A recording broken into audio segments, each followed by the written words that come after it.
নেতৃত্বের হাল যদি আমরা শক্ত হাতে ধারণ করতে সক্ষম হই, আগামীর বাংলাদেশ হবে ইসলামের বাংলাদেশ, আগামীর বাংলাদেশ হবে সিরাতুন নবীর বাংলাদেশ,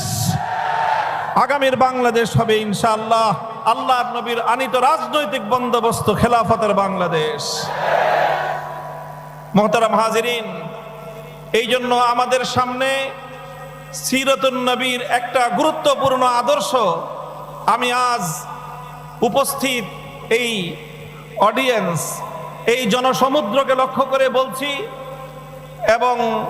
পর্যায়ক্রমে আমার গোটা জাতিকেই আমি আমার এই বার্তা ইসলামের পক্ষ থেকে, ওলামায়ে উম্মতের পক্ষ থেকে পৌঁছে দিতে চাই। নবী আকরাম সাল্লাল্লাহু আলাইহি ওয়াসাল্লামের সিরাতের একটা গুরুত্বপূর্ণ শিক্ষা, গুরুত্বপূর্ণ